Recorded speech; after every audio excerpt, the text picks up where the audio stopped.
পূর্ণিমার কোটালে নতুন করে ভাঙতে শুরু করে কপিল মুনির আশ্রমের সামনের নদীবাঁধ। 2 থেকে 4 নম্বর নদীবাঁধ ভেঙে যাওয়ায় বিপত্তি হয়, যার জন্য সাগরের মানুষ আশঙ্কার মধ্যে পড়ে। যে কোনো সময় সাগরের তট তলিয়ে যাওয়ার আশঙ্কা। জনপদের বিপদসংকুল অবস্থার কথা আমরা বাংলা জাগর ক্যামেরার সামনে প্রথম তুলে ধরি। আমফান আইলার মতোই রেমালের চোখ রাঙানোর জেরে বাঁধ ভেঙে প্লাবনের শঙ্কা তৈরি হয়েছে। এবার প্রশাসন তাই বাঁধ নির্মাণের কাজে কোমর বেঁধে নামছে।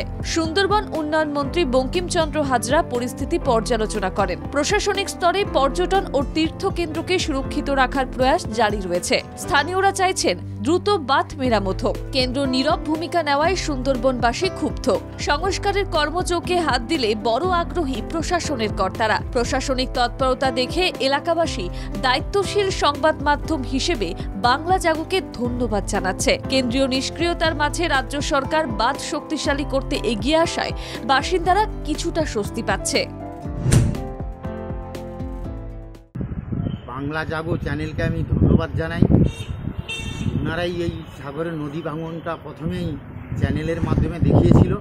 সেই হিসাবে প্রথমতই চাইব যে কংক্রিটের স্থায়ীভাবে একটা নদীবাঁধ হোক, যাতে আগামী দিনে সাগরদ্বীপ একটা সুরক্ষিতভাবে থাকে।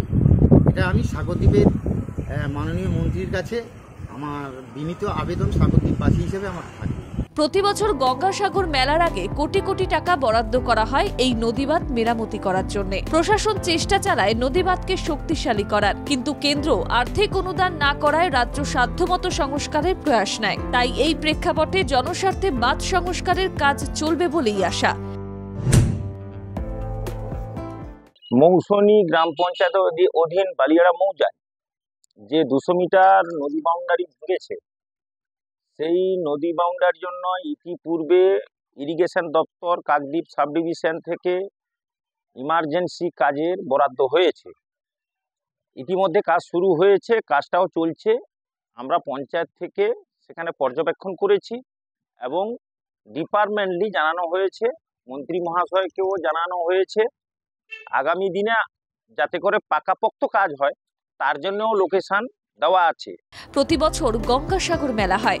সেই গঙ্গাসাগর মেলা শেষ হওয়ার 2-1 মাস পরে পুনরায় নদীবাঁধ ভেঙে নদীগর্ভে তলিয়ে যায়। সাগরের মানুষ চাইছে বর্ষার আগে এই বাঁধের কাজ শেষ করা হোক, তাহলেই তাদের আর আতঙ্কের মধ্যে থাকতে হবে না। প্রশাসনের কর্তারা বলছেন সেচ দপ্তরের মন্ত্রীর সঙ্গে আলোচনা চলছে, কিভাবে স্থায়ী সমাধান করা যায় তার পরিকল্পনা নেওয়া হবে। ব্যুরো রিপোর্ট, বাংলা জাগো।